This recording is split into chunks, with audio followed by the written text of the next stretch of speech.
ya Nzambe. Nzambe wana aza malamu pe azo continuer kosalela biso bolamu. Leo lisusu akosalela biso bolamu. Amen. Topesi Nzambe wana merci parce que yende mutu arandaka possible toutes les choses. Merci à l'ange de la maison. Merci à tous les hommes de Dieu. Et merci pour nayo oyoye. Otiki ndaku, otiki makambo nyonso. Po na Nzambe wana ukozala décité. Sans plus tarder, toza na texte na biso de base. Acte chapitre 1, verset 1 à 3.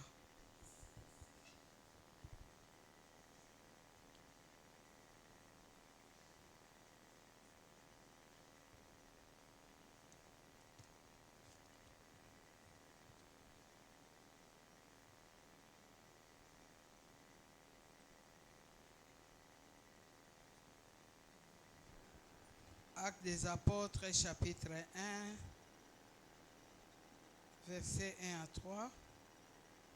Nanaye na Biblia naye, tombo la Bible.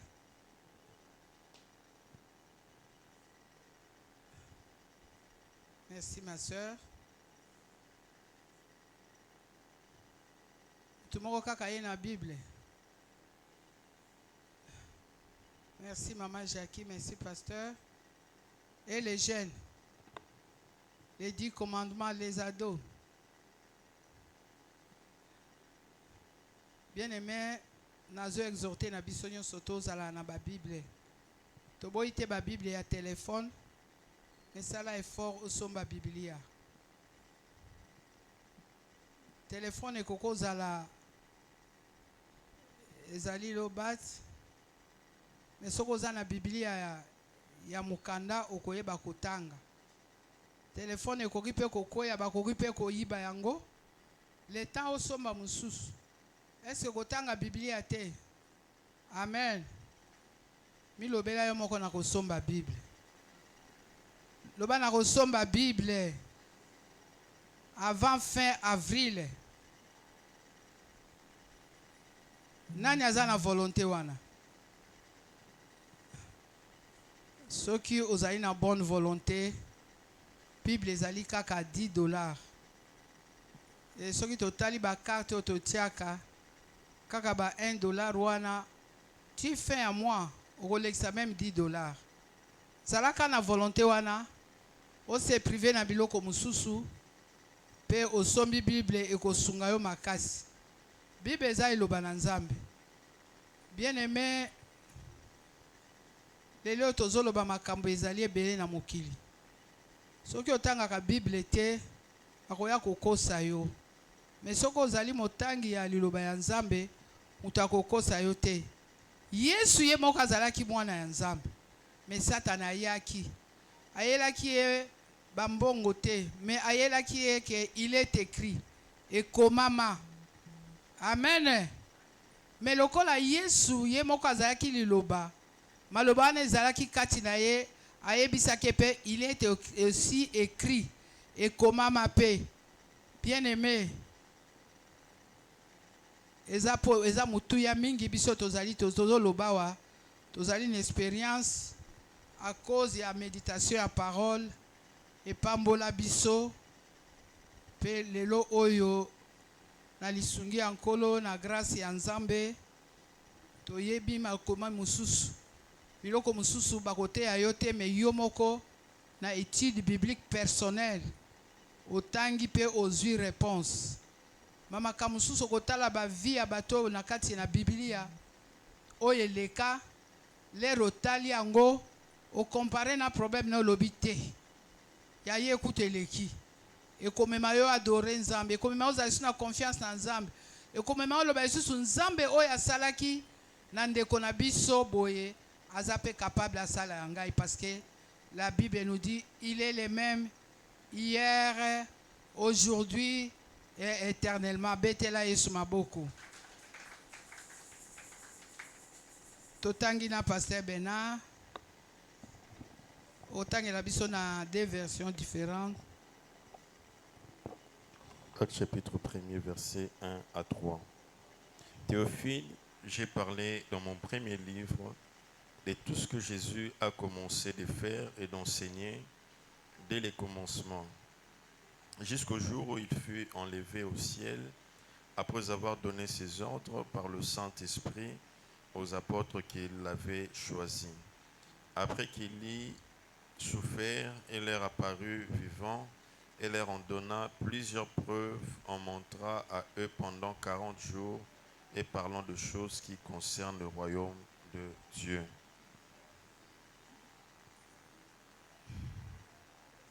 Tanga la version mususu. Français courant. Cher Théophile, dans mon premier livre, j'ai rencontré tout ce que Jésus a fait et enseigné dès le début, jusqu'au jour où il fut enlevé au ciel. Avant d'y monter, il donna ses instructions par la puissance du Saint-Esprit à ceux qu'il avait choisis comme apôtres. En effet, après sa mort, c'est à eux qu'il se montra en leur prouvant des biens, des manières qu'il était vivant. Pendant 40 jours, il leur apparut et leur parla du royaume de Dieu. Amen. Bien-aimé, tant que tozo tanga Biblia,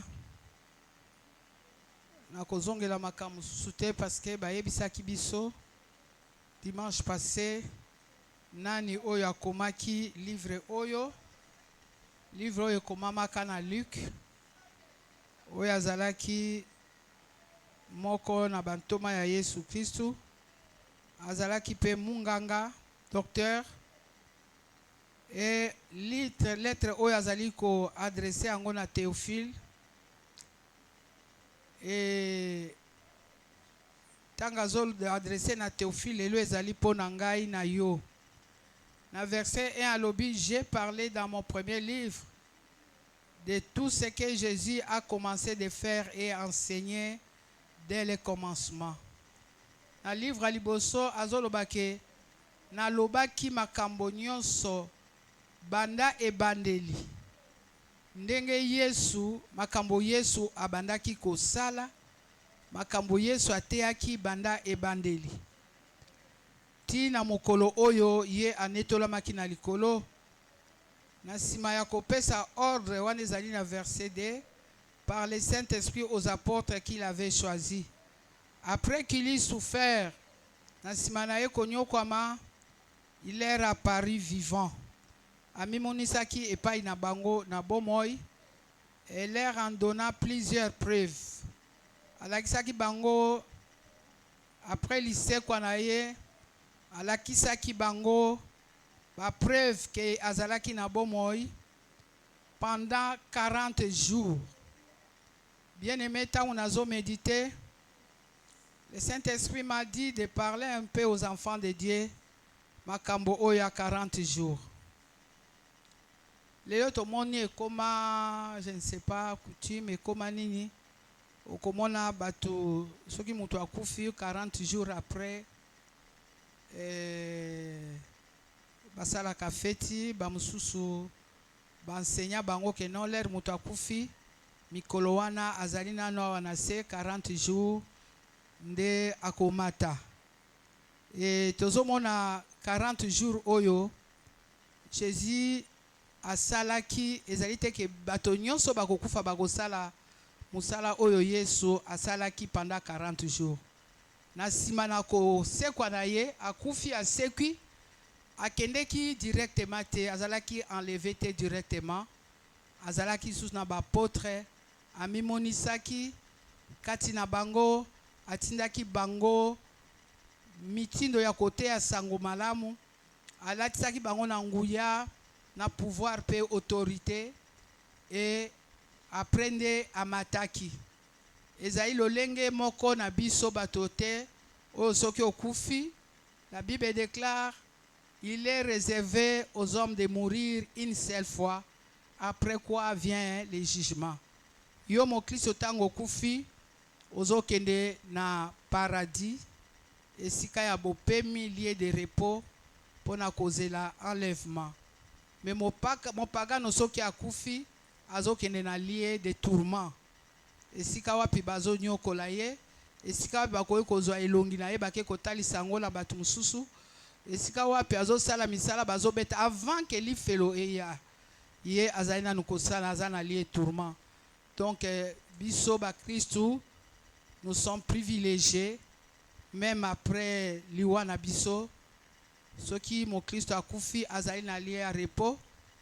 Et bandeko mingi balobaka il nous a précédés. Ils nous ont précédés.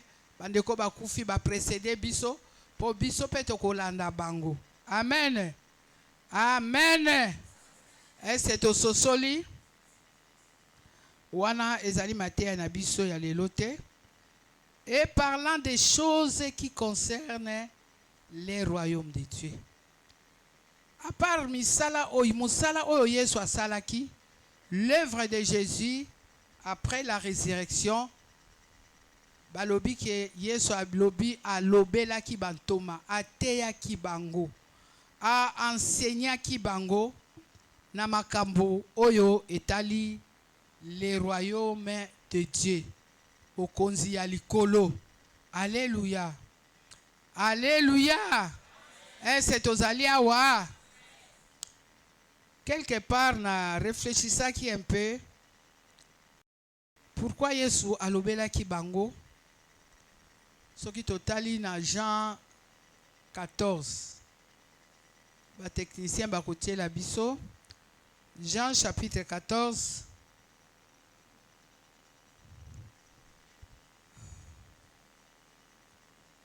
Soki tobandi na 13, tokomona lolenge nini Yesu les razo parler ba disciple na ye likolo ya kufa na ye, biso tokotanga 18 à 23, likolo ya kufa na ye, ndenge nini akokufa, ndenge nini akonyokwama, ndenge nini alobelaki bango. Après avoir kolobela bango, bazangaki kimia. Kimia ezalaki lisusu te. Ah, mutu yango oyo biso tolandi. Tokanisaki yako ya kobikisa biso na bokonzi ya ba Romain. Mais alobiki akotika biso. Alobiki akokufa lisusu. Biso tokosuka boni. Na kanisi soki ngai na yo tozalaki na esika wana, tolingaki ipe mitema na biso elingaki etungisama. Eza bongo te. Amen. Est-ce que eza bongo te? Tala kaka papa na ndaka zo ebisa bino nga nazo kufa na ngai tala. Est-ce que sengo eza ekozala? Déjà quand on parle de la mort, mutu nyonso azaka na sengo te. Mususa koloba tika koloba kutu te. O kufa te okende wapi? Amen. Amen. Et c'est aux aliawa. S'il vous plaît, tango bazote amen répondre. Eko sunga bisoto kende liboso. Abandaki ko lobe na bango. Alobi na ba disciple. Alobeli bango ndenge nini akoya, alobeli bango si l'amour fraternel, alobela ki bango ebele. Mais mitema na bango etungisamaki. Na Jean 14 alobi que votre cœur ne se trouble point. Croyez en Dieu et croyez en moi. Alléluia. Alobi tika ete mitema na bino etungisama te. Bondimela ngai, bondimela Nzambe, pe bondimela ngai. Bondimela ngai ke ata na kufi na kosekwa. Bondimela ngai ke nga naza capable ya ko restaurer. Bondimela ngai ke nga naza Nzambe. Amen. Tokei sikoyo na verset 18. Batangeli biso. 14, verset 18 à 23. Je ne vous laisserai pas orphelins, je viendrai à vous. Encore un peu de temps et le monde ne me verra plus, mais vous me verrez car je vis et vous vivrez aussi. Amen. En ces jours-là, vous connaîtrez que je suis en mon Père, que vous êtes en moi et que je suis en vous. Celui qui a mes commandements et qui les garde, c'est celui qui m'aime et celui qui m'aime sera aimé de mon Père.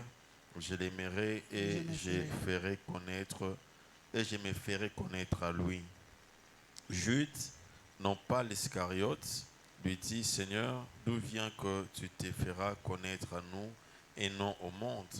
Jésus lui répondit, si quelqu'un m'aime, il gardera ma parole et mon Père l'aimera. Nous viendrons à lui et nous ferons notre demeure chez lui. Amen. Amen, amen, amen. Bible ezoyebisa biso ke tango bango babandaki komituna mitema na bango etungisamaki. Mitema na bango te tango etungisamaki, Yesu atikaki bango te, alobelaki bango maloba. Maloba wana ezalaki pona ko prepare bango, pona kolongola bango bazanga esengo te. Loba amen. Po bazala na elikia ke Yesu atakei akotika biso ba orphelin te. Tokozala biso moko te. Alobaki akotindela biso mosungi, molimo mosantu. E tango akotindela biso mosungi, mosungi wana yende akokamba biso, akosunga biso poto eba kotambola na Yesu elongo. Yango wana omonaki ete après la résurrection, misala oyo bantoma basalaki ekobaki. Alléluia. Ekobaki, bakobaki na kosala yango, bateyaki sango malamu, babikisaki milimo, église ebandaki na acte des apôtres. Pourquoi bayokaki mateya? Bayokaki mateya oyo epesaki bango elikia. Bayokaki mateya oyo esungaki bango. Alléluia.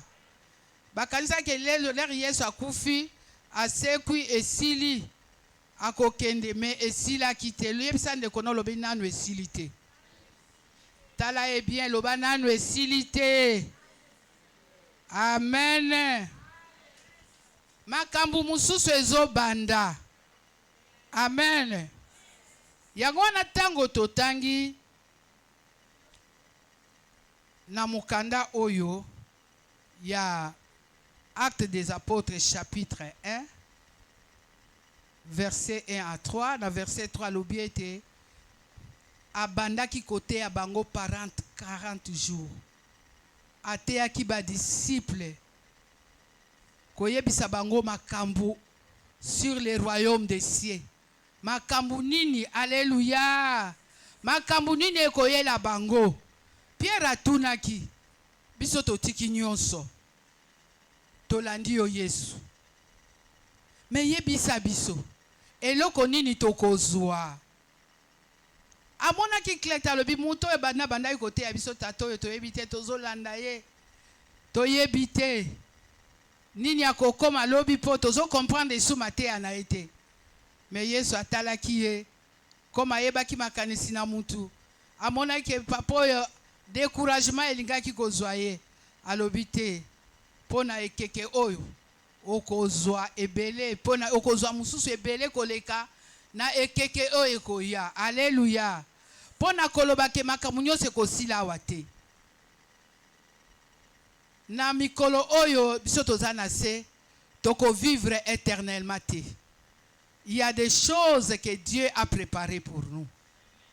Amen. Eza na makambu oyo Nzambe abongisi pona biso. Alobi ngai na kokende, na kotikela bino, na kotika bino bofelote, na kei pona bongisela bino bisika. Soki bisika ngo ezalaki te, ngai na ngaki na yebisa bino te. Mais lor nazo yebisa bino, epa na ndako ya tata na ngai, bisika ezali ebele. Maloba oyo epesaki bango assurance. Amen. Va comprendre que non, nous n'avons pas perdu notre temps. Tito landa Yesu to perda temps na bisote. Tito saïla kanzambe to perda temps na bisote. Aujourd'hui, je voulais dire à une personne que ti oyamba Yesu, osala erreur te. Milobela yo moko ke nasala erreur te. Ti ozosalela Nzambe osala pe erreur te. C'est vrai que malgré makambo eyelaka biso na mabota makambo tozokuta na yango, mais il y a une parole oyo epesaka biso espoir. Amen. Ezala maloba oyo epesaka biso elikia. Yesu tanga zolongwa na mokili oyo ateyaki na akei kobomela bino esika. Ateyaki bango makambo oyo ekoleka na lola. Ateyaki bango makambo oyo ekoya na sima ya kufa. Tango yo saleli Nzambe bien-aimé. Ngai na yebisaka na ninga ko parler mingi sur les avantages. Tango za chrétien. Ba avantage oyo ezalaka ke oza mwana Nzambe. Il y a des avantages. Si on comprend davantage wana oza mutu akokimaka kokimaka église te. Si on comprend davantage oyo ezalaka na kati na église. Oh. Et Yesu alobaki ke atikela église autorité. Atikela église makambo ebele. Oza mutu ya ko négliger église te. Si on comprend davantage oyo ezali tango ozosalela Nzambe. Tango ozo pesa pona Nzambe, tango ozo gagner milimo, ozo teya bato basango malamu, ba feti, ozo salisa ba feti na lola. Bien-aimé, eza na feti moko te, oyo eleki feti oyo mutu asalisaka na lola. Amen. Feti yango esalemaka ndenge nini? Bible elobi tango moto moko abongoli motema, a quitté royaume ya ténèbres, a komi na royaume ya lumière. Alongwe na kibokonzi ya molili akomi na bokonzi ya Nzambe. Bible lobi ba ange bazo sepela. Ba ange bazo sala feti. Alobi o moko alongwe na monde ya ténèbres. A comprendre ayepa na biso feti. Talaka ba feti na biso oto sala ka ole mususu mayonnaise ezate. Na feti yango pilipili ezate. Ba mususu azo regretter na feti ka po pilipili ezalaki te. Oh naliaki kutu bien te. Mais alola, oh, feti na feti, eloko ezanga te. Amen. Bosiko yo zali, mutu oyo organizaka ba feti na lola. Oyo ateyaka bato sango malamu. Avantage nini okozala nango. Tango ba ange bazotala. Tango Nzambe na azotala. Nani organizaki feti oyo? Oh non, ser nanou. Ah, ser nanou. Yenda ogazaki feti oyo, yenda teyaki mutu abongolaki motema. Allez, okita. Bo sala musala na bomo ya ser nanu. Ele bazo sala bomo na musala protection eza na kati. Le bazo sala bénédiction eza na kati. O comprendre te sika oyo lona kite obuki. O comprendre te makambo oyo yo kanisa kite ozui. O comprendre te place yo tiaki atali kanisite ozui. Pourquoi? Pour ça il a kinzambe oteya kisango malamu. Amen. Amen, amen. Yesu ateyi bango makambu sur le royaume des cieux. Makambu oyo ekoleka na lola. Amen. Na lola na lola. Na lola na lola. Na lola toko sepela na Yesu. Na lola na lola. Na lola na lola. Amen.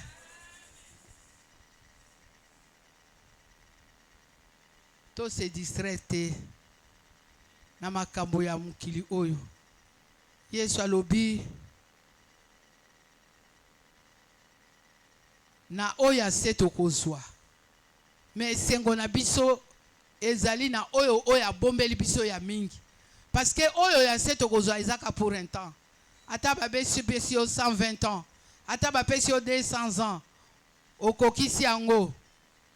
Mais oya lola eleki kaka. Alléluia. Oko vivre éternellement. yango wana kobungisa makanisi na yo te. Zala na esengo eza na bavantage.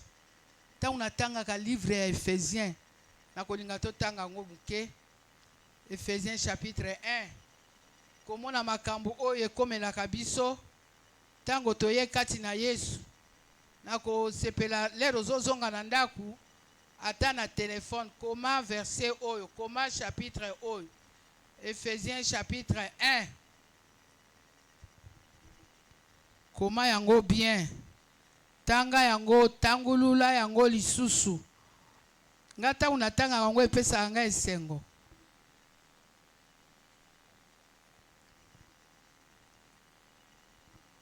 Elobi makambo ebele, mena kolinga to banda à partir à verset 16 tina 22. Verset 16 à 22.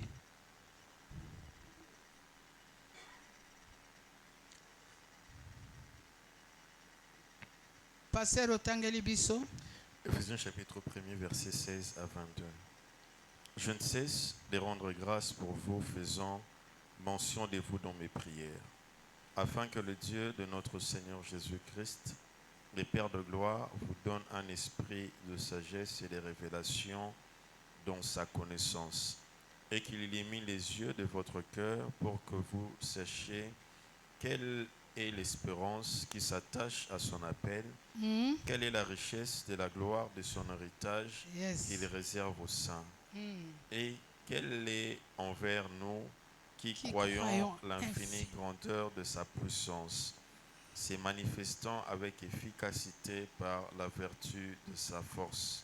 Il a déployé en Christ, en le ressuscitant de mort et en le faisant asseoir à sa droite dans le lieu céleste, au-dessus de toute domination, de toute autorité, de toute puissance, de toute dignité et de tout nom qui se peut nommer, non seulement dans le siècle présent, mais encore dans le siècle à venir.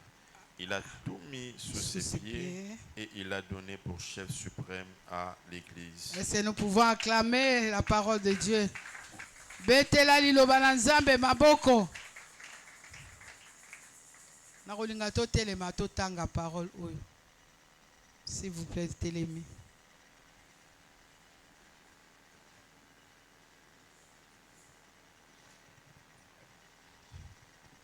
Soko za na telefone na yo tanga soki ezali te botieli biso kuna ba technicien. 1, 2, 3. Je ne cesse de rendre grâce pour vous, faisant mention de vous dans mes prières, afin que le Dieu de notre Seigneur Jésus-Christ, le Père de gloire, vous donne un esprit de sagesse et de révélation dans sa connaissance, et qu'il illumine les yeux de votre cœur pour que vous sachiez quelle est l'espérance qui s'attache à son appel, quelle est la richesse de la gloire de son héritage qu'il réserve aux saints, et quelle est envers nous qui croyons l'infinie grandeur de sa puissance, se manifestant avec efficacité par la vertu de sa force. Il a déployé en Christ, en le ressuscitant des morts et en le faisant asseoir à sa droite dans les lieux célestes, au-dessus de toute domination, de toute autorité, de toute puissance, de toute dignité et de tout nom qui peut se nommer non seulement dans les siècles présents, mais encore dans les siècles à venir. Il a tout mis sous ses pieds. Il a donné pour chef suprême à l'Église. Betaï lo bananzambe maboko. Tofandi merci. Paul azolobake je ne cesse donc tant on a zotala bino ba Kristo ya Efeso nazokumisa Nzambe. Nazoloba makambo na bino epai na Nzambe, nazokumisa Nzambe, nazoremercier Nzambe tango nyonso. Et puis nazosambela Nzambe po na bino. Pona nini? Eloko liboso azosambela pona bango ke Nzambe apesa bango esprit de sagesse et de révélation dans sa connaissance. Le bas esprit de sagesse et de révélation dans sa connaissance. Amen. Apesa bango molimo ya sagesse, apesa bango molimo ya révélation. Bazala na révélation pour la connaissance ya Nzambe. Bayeba Nzambe nini yo bazo sambela. Bien aimé, s'il y a une prière, oyo tango mingi ngai na yo to salaka te, salaka ete Seigneur na yeba yo na bozindo. Amen. Po soko yebi Nzambe na bozindo, oza mutu eloko moko ekolembisa yo te. Eloko moko ekolembisa yo te. A continuer na verset 17, afin que le Dieu de notre Seigneur Jésus-Christ, le Père de gloire, na 18 pardon, et qu'il illumine les yeux de votre cœur pour que vous sachiez quelle est l'espérance qui s'attache à son appel.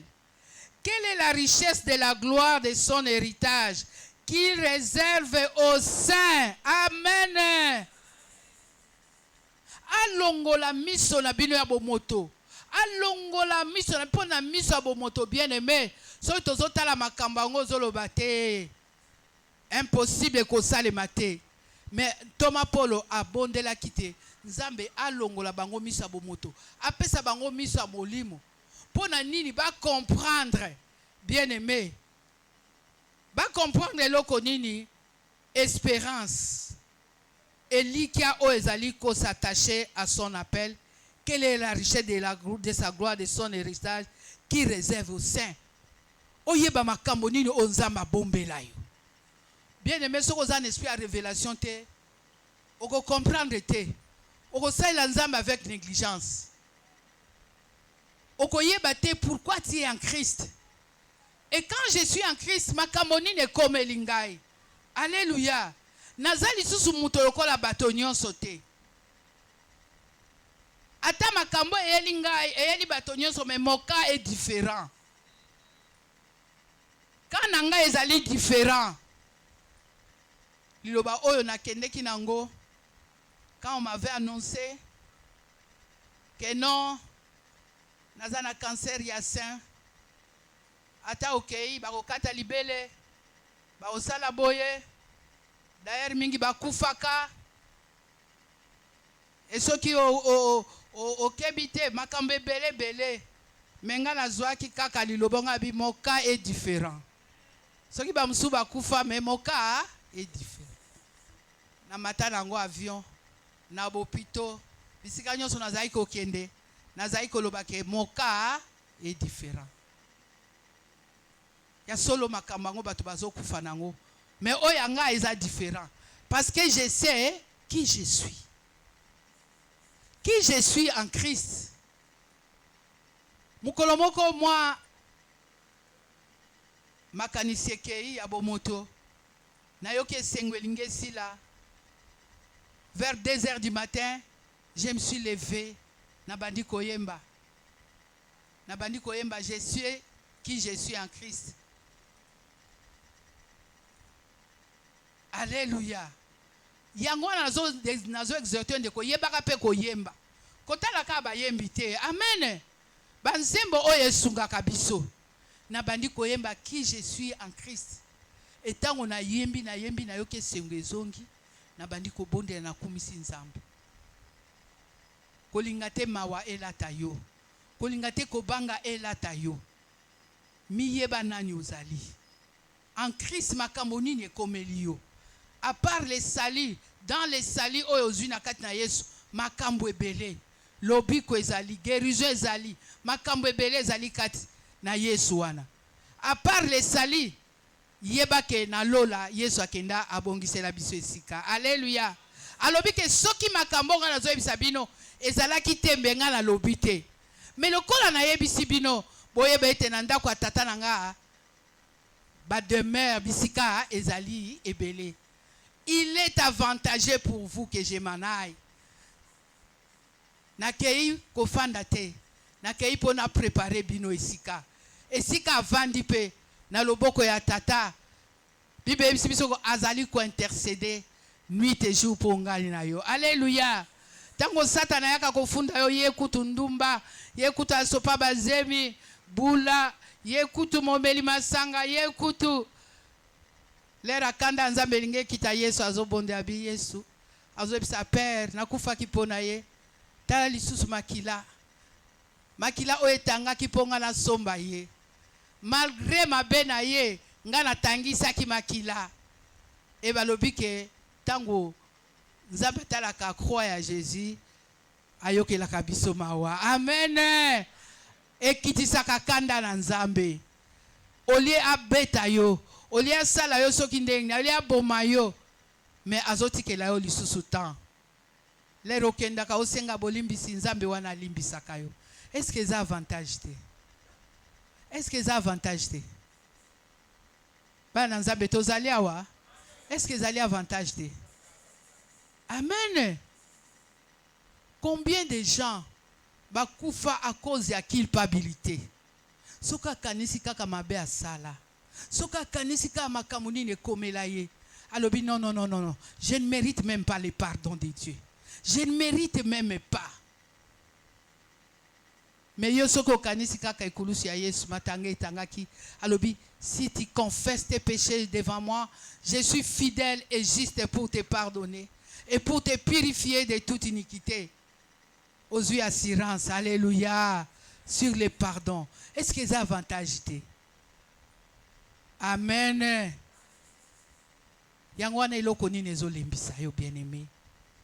Yesu atei bango sur le royaume. Atei bango. Pona bino boko salela ngai boko ngenga lokola minzoto. Oh bien-aimé. Kosalela nzambe za esengo moninga. Kosalela nzambe za esengo moninga. Talandenge nakomi. O talandenge okomi. O talandenge okomi. À part kokoma ngebu makambo mususu ezozela yo na lula. Alléluia. Okomi na yo ngebu. Ba oyo pozali na bango âge moko. Mama Sophia a témoigné kiawa vendredi a exhortaki biso alobi atali ndeko aza na nyonso ake kotala na hôpital mais ndenge akomi bazolula ye lisusu. Alléluia. Alobi nzambe ateyaki ye. Okomi ngebu. Mais makamuso ezozela yo ya mingi koleka. Tout ce qu'on a ngebu te. Il y a des choses merveilleuses qui nous attendent au ciel. Alléluia. Atana kufi lelo. Na ebike makambo minene ezozelanga. Eloko nini ekolembisanga. Eloko nini ekolembisanga pona saela nzambe nanga. Amen. Eloko moko elembisa yo te. Eloko moko ezongisa yo sima te. Na ebitango tobongoli motema sika. Tango ngana bongoli motema nazali ko sepea na nzembo moko. Jésus revient, alléluia. Jésus revient, alléluia. Seras-tu prêt quand il viendra? Alléluia, alléluia, alléluia. Seras-tu prêt quand il viendra? Seras-tu prêt quand il viendra? Et avec lui, il te prendra. Alléluia, alléluia. Il te prendra. Et avec lui, il te prendra. Et avec lui, tu régneras. Alléluia. Alléluia, si tu es prêt, il te prendra. Si tu es prêt, il te prendra. et avec lui tu régneras. Alléluia. Nous allons régner avec lui. Est-ce que tu seras prêt? Tala banzembo etindaki biso na kobanga Nzambe. Tango zoye bango lobi akoyi koya naza na douche. Akoyi koya naza na voyage. Ata naza wapi akoki koya. Liwape koyi kozwanga eske na kozala prêt? Amen. Tango Yesu akoya kozala prêt. Et ce que vous allez prêt balobi ke akozwa yo. Et tango akozwa yo oko régner na ye. Tala kaka Yesu o régner na ye. Amen. Tala kaka ba gloire mokili oyo. Oza pembeni ya fati. Okoza ndenge nini? Te toloba vérité. Okoza ndenge nini? Amen. Ba honneur mama peka moko ekomate komata te. Yo kanisi batu oyo si tous les présidents africains balinga kotika bokonzi te pona nini? Honneur. Amen. Na bo baza ba pembeni na ye soki ba moni kaka ta zo sala mabe bazo ba te yo ozali kaka ozali lobela bango oza kaka tozali wana tozo soutenir yo mais soko tali bien balinga bazela pembeni ya mokonzi. Mais pour bokonzi yango pe ekoumela ngo te. Pour un pouvoir éphémère. Mais toi tu régneras avec Jésus. Les rois des rois, les seigneurs des seigneurs. Alléluia. Oyo bokonzi na eza na sukate. Oyo mutu epa na eremenye me kozala te ote Yesu yo lembi to tia mutu mususu anji moko te. Alléluia. Mutu pe ko yako longolo pembe na ye azate. Yesu andengo wana totika ye. Tala ndenge na komi. Amen. Bien-aimé dans le Seigneur, Jésus avait compris que batu oyo soki na tiki bango boy. Na lobeli bango eloko msusu te. Na lobeli bango makambo ekoyela bino bango te na sima. Ils seront découragés. Parce que na Jean kuna lere na lobela ki bango ko bange kotaki. Ki mesilaki. Mais siko na kende ayebisi bango makambo oye koleka. Yango na taba kufaki. Soko tali liwa ya bantoma. Bien aimé. Mutu moko te akufaki na liwa moko normal. Mususu ba pandaki bango. Mususu ba nyoko amaki. Etienne kutu bazo bamba ye mabanga. Ye azotala azo fixé ba regard na ye na lola. Alobi oh na moni lola eza ya kofungwama. Je vois le fils de l'homme descendre. Oh et puis si sou bato wana kanda. Mutu bazo bamba mabango lia lela ye azo sepela. Alléluia. Pourquoi bazwa ki matea ya assurance? Yesu atea ki bango po bazala sûr na Nzambe oyo bandimeli. Yango wana bien aimé nazote ya na tongo na lelo. Yesu oya kufaki. Yesu oya sekwaki. Azana bomoy. Un jour akoya kozwa biso. Amen. Zala sûr. Tambola ne sengo. Même si rien ne marche, zala ne sengo. Parce que azana yelongo. Alors que je ne vous laisserai pas. Je ne vous abandonnerai pas. Je serai avec vous jusqu'à la fin du monde. Yangona David avait compris. Alors même si je marche dans la vallée de l'ombre de la mort, je ne crains aucun mal. Car je sais une chose, que tu es avec moi. Oh! Zala na ba parole ya assurance. Nzambe nanga aza nange longo. Nzambe nanga akotika ngate.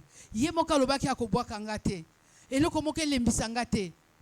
Mutu pe akosa ngate. Lelo tango tozo lobawa. Na dontaki kotanga na tinda kini nango na banini ya ba serviteur. Na groupe ya basali. Balingi ba voter loi moko na Canada. Loi nezo loba nini? Soki bakuti mutu azotanga Bible il faut bakanga ye. Alléluia. bako kanga ete za na bamboka mususu déjà bazo boma ba chrétien. Lelo soki nzamba asungi yo oke na mboka mususu, oke na Canada eza lisumu te, oke na États-Unis eza lisusu eza lisumu te, mais ozala na base, loba base. Le mususu esika okovanda okokutana te na mutu aye kotala yo. Nga kutu mikolo nazo église te, mutu moko abenga nga te, mutu moko ya kotala nga te. Mutu akoya kotala te. Oza kaka na maloba oyo yo zwa na RL. Oyo bateya yo. Maloba ala ne fandisa yo. Amen. Oza nesika musika na église. Place okende koyoka liloba na Nzambe ezate. Mais soko oza na base eloko moko ekotungisa yo te. Po ezala bandeko mususu lelo soki akomi kote mususu abwaki na ye parole, abwaki na ye Yesu, parce que akomprenaki te Yesu oyo andimela musala nini asalaki mpo na ye. Yesu oyo andimela afandi na loboko ya tata azosala nini. Yesu oyo andimela akoya kozonga un jour, akoya kozwa ye abosani yango. Mais mpo na yo ozoyoka nga na tongo na lelo kobosana yango te. Amen. Kobosana te que Jésus est avec toi. Je voulais encourager mutu moko oyo asi alembi. Eza lisumu te. Dans la Bible, il y a des gens oyo balembaki. Soki totangi na Psaume 73. Psaume ya Asaph. Alobi soki natali bao bazo sambela. Ngai mutu na bangi Nzambe. Nazotambola na kobanga Nzambe. Mais ba oyo bazo sambela te baza malamu. Makambo bazo sala ezo réussir. Mais c'est en vain que j'ai purifié mon cœur. Et ça pour na pamba nga nazo marcher na sanctification. Na boyi ko sala kindumba. Na boyi ko zo ba petite fille. Na boyi ko sala bona bekol ndenge ba garçon nyoso bazo sala. Ndenge ba fille nyoso bazo sala. Bien aimé entre parenthèses ba école lelo. Bana na biso na sepela ki makasi le balobi les 10 commandements. Bazala basé na iloba na Nzambe parce que makambe komi ko sala na bekol. Même ba préfet école, ba préfet des y a des études. Ba directeur des études, il y a discipline, ba lembi. Bazo kokate. Ndeko moka yebisinga lobi bazo comprendre te. Bana bakomi komela makaya. Comme sunga mo na zoya na moi na lingua wana. 7 garçons batelemi en uniforme à 7h du matin. Oya azui Amélie apesi, oya azui Amélie. Soki pe ezalaki diamba, soki pe ezalaki nini. Soki base ezali loba na Nzambe te. Omoni ndenge mokili na wapi ezokende. Alléluia. Alléluia. Tangu tozoyeba loba na Nzambe, ata makambo ye ndenge nini tokopengwa te. Toyebi ke Nzambe aza na biso elongo. E ata nazanga moko Nzambe wana azomona nga. Pasteur azate. Maman pasteur azate. Basai na Nzambe azate. Tu es seul. Dieu te voit. Tambola kana mokili oyebaka. Liso na Nzambe za partout. Kobanga mutu te banga. Kobanga mutu te banga. Amen. C'est vrai que kobanga pona respect mais banga Nzambe.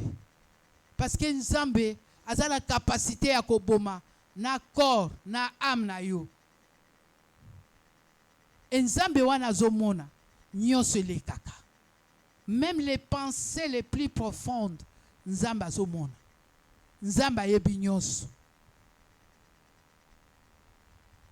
Toyeba makambo ekokomela biso. Toyeba oyo Yesu après lisekwa na ye ateyaki apesaki enseignement sur le royaume des cieux. Pona nini babanga te. Pona nini bazala makasi. Amen. Ozala makasi. Tango tozote ya mateya eza po ozala makasi. On ne sait pas lobi Nzambe akomema yo wapi. okende ko représenter RL wapi, okozala mundimi na mboka nini. Tala ndeko na yo yebisa ye sois fort. Soki aza mwasi yebisa ye sois forte. Zala na ba base. Base ya malamu ezali la parole de Dieu. Yesu afanda. Yesu abota misisa. Tomona Yesu te kaka muto ya kendene kulusu akufa to leli. Nga personnellement, tant que dans école primaire bazola ki sa film a Yesu na lela. Banani basi babona film a Yesu. Ndenge bazobeta basete. Biso nyonso Yesu mais tozo ebate ke nyonso wana sala ki ponga na bika. Aujourd'hui quand je vois la croix, je suis dans la joie. Na kolela lisusu te. Ne papa te akibiso pour nous la croix est liée à victoire. Amen. Eza isika ya kolela te. Na kala tolela ki poto yeba kite. Mais siko toza batu esengo. Tozo bate non Yesu amona ki passe anyo kwa maki. Tina nini ngala mitungisa. Tina nini nazonga lisusu na mukili. Parce que Yesu asala nyoso ponanga. Amen. Yebisa ndeko na yo zala na esengo. Po akenda po abongisela yo esika. Yesu ayebisi ba disciple. Yesu tokei tobo to alera tindaki bango bokendo teya. Tomonaki tobenganaki milimo mabe itosi biso. Yesu atali esengo ezaki na bango bo sepela parce que ba kombo na bino esai nini? Ba kombo ekomami wapi? Amen. Bukombo na ye komami na buku ya bomo. Esika wapi bakoki kosala rati te. Esika wapi mutu moko ya mokili akoki kolongola ngo te. Sepela po kombo na yo ekomami na buku na bomo. Po Yesu wana tango akoya kozwa yo. Soki enlèvement yete na kufi na kufa kati na Yesu. Amen. Soki ata balobi ke non na Yesu na Bible na otika Bible na to boma yo lingi nini ba chrétien mususu bakufa balobi non na ndimi liwa. Pourquoi? Bazalaki une assurance. Amen. Alobi malamu na kufa. Akanisi bozotanga makambo ezoleka o eleka na Roumanie o eleka bisika ebele na Inde ndenge bazoboma ba chrétien. Biso atozana na grâce ekomana ne pas na biso te. Mais lokola nzamba aza fidèle makambo wana pe ekoki kokoma un jour. Et soki ekomeli ngai na kosala nini? Amen. Amen, amen. Totangi verset ya suka po to clôturer. Totangi na Apocalypse.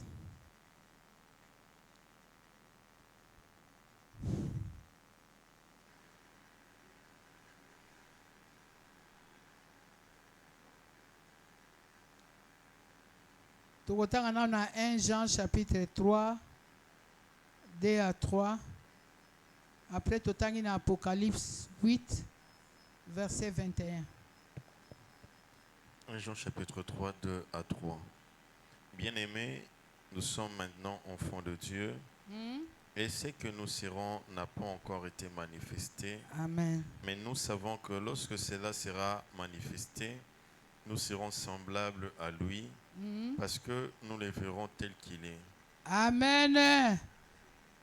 Tozali bana nzambe o tokokoma monani te metango ekomonana tokokoma tokozala na Yesu elongo tokolia na ye elongo. Est-ce que kobetela Yesu maboko te?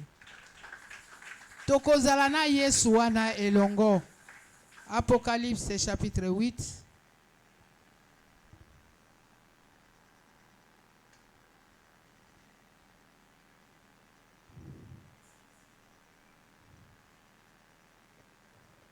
Apocalypse chapitre 8, verset 21.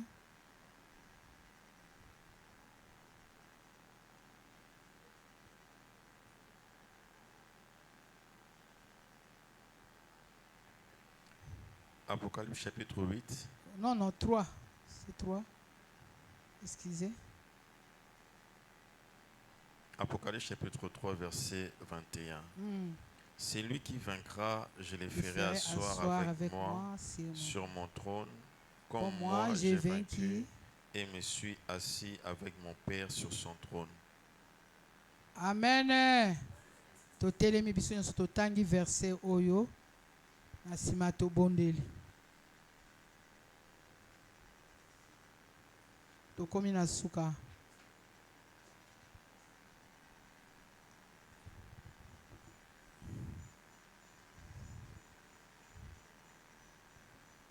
Ata telefone ya Bible eza te les jeunes. Bible ya telefone eza te.